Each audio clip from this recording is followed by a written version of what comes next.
Hey guys, thanks for tuning in to Mysteries of the Unknown here with J.S. Moore. Today I wanted to do something a little different. We've done this a few times. I wanted to do a listening recommendation or a band to check out that you may not have thought of.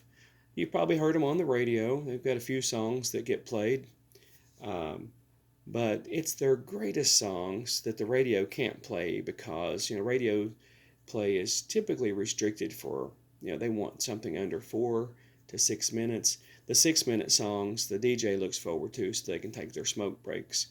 But at any rate, Neal Peart was a fine songwriter, and he died in the last year. But his music legacy lives on, and Rush, yeah, they just stand out to me. I had this friend, Dan Hoden, in high school, and he kind of introduced me to Rush. I'd listened to them on the radio a little bit, like Tom Sawyer, Limelight, and some other better known hits of theirs. But yeah, that group Rush and the skill of Neal Peart and his songwriting, it's like here we have our Sphinx, we have our pyramid, two great enigmas that have clues for mankind as to the real history of the world. Um, and with Peart, he travels back in time and forward, and really, it's some of his work is prophetic. It's almost like a prophecy, like 2112. One of my favorite uh, lyrics comes from a lesser known song called The Garden, and it says, "In this one of many possible worlds, all for the best, or some bizarre test, it is what it is, and whatever, time is just the infinite jest. The arrow flies when you dream, the hours tick away, the sails tick away, the watchmaker keeps to his schemes, the hours tick away, they tick away." And you know, I like that Peart doesn't just give you the answer, it makes you think, it makes you really dissect the lyrics as to what he was getting at. And you can apply that to many different things. But, Peart had a lot of experience.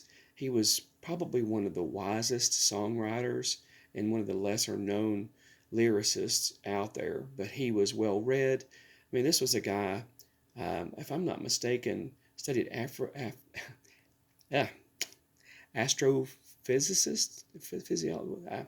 Anyway, he was on path to be something in science, but he was well read, read history, science fiction. He was an Asimov fan, Kurt Vonnegut fan, um, Orwell, of course, George Orwell.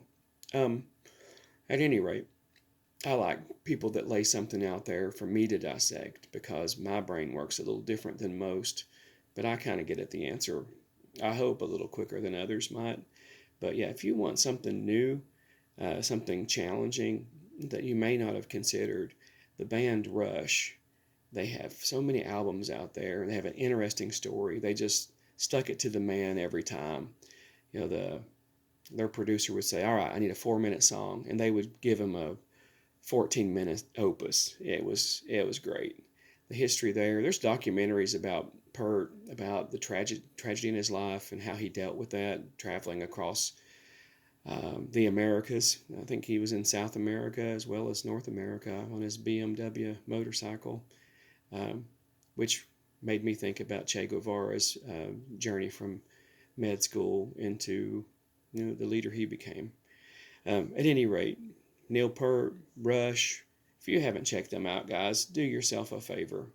And if you have someone out there that loves music, timeless music, and they ask you who you might recommend, tell them Rush. Great, great music. 2112, that's another one to dissect too. It's very interesting.